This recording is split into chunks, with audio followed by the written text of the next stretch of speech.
What's up, everybody? All this time I've been wondering, like, what's wrong with the black neighborhood, and I finally figured it out. I have to listen to Claude Anderson, so I'm not taking any credit. But you gotta understand, like, black neighborhoods, black people don't own anything in the black neighborhood. See all this? Black people don't own anything in the black neighborhood, nothing.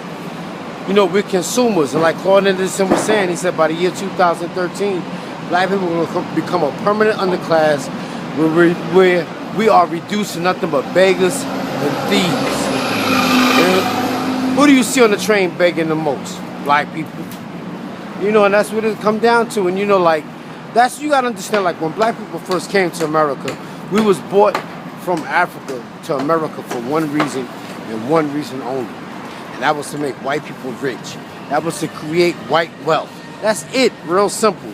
And nothing has changed till this very day. Nothing has changed. And all this shit that you see in the hood is by design. The Chinese own the liquor stores, they own the hair care products, they own the soul food restaurants, you know, they own the nail salons, and they own the Chinese restaurants. And they even got a few soul foods now, soul food restaurants. And the Arabs run the corner stores. It's all by design. And all these people that I named, up except for the Asians, have been labeled as white when they come to America. They're labeled as white. Except for the Chinese. You know, the Arabs, they're labeled as white. The Puerto Ricans, they're labeled as white. Mexicans labeled as white when they come to America. Black people are the permanent minority. And when you call yourself a minority, you're calling yourself a loser. And like I was saying, like, the black people don't own anything in the black neighborhood. It's like a big hotel. And this is all by design because the powers that be, white people, do not want to see black people as a group become successful. Individually, yes, but as a group, no.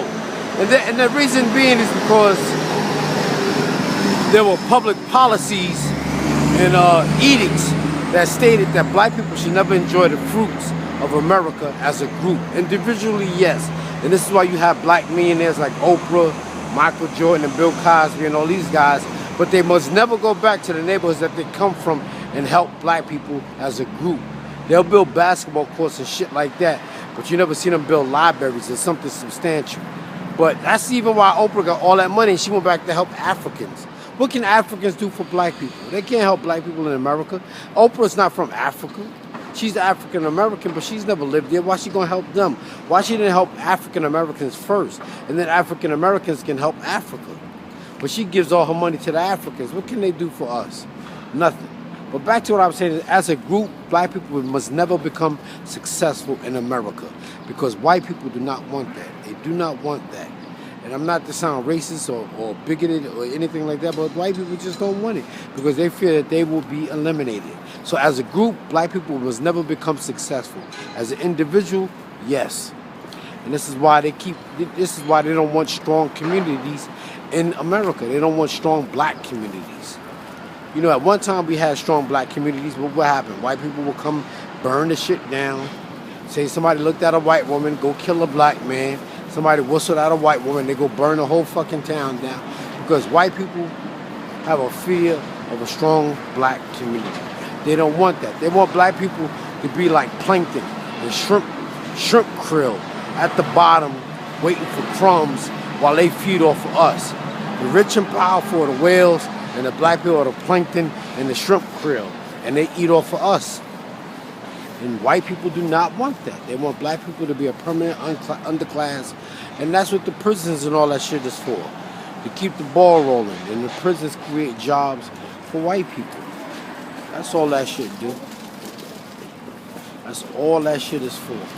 They do not want to see successful, strong black men. And that's why they got all these black. And that's another thing about this gay agenda. This gay agenda is just to distract from black communities. And what I mean by that is, like, whenever black people start complaining about what they need, then you know, when black people start complaining about what they need, they throw shit in the game. They throw bullshit in the game. They start talking about gays and minorities and women instead of talking about black people in general. They start talking about gays and the minorities and you know, they start throwing bullshit in the game. That's all it is. That's the main reason America has a gay agenda, because they do not want to see strong black men. They don't want to see strong black communities. Anytime black people collectively start talking about what they need in the black neighborhood, they start throwing up gay this and gay that and the gay agenda. And that's what that's all about. All right, y'all, I'm out.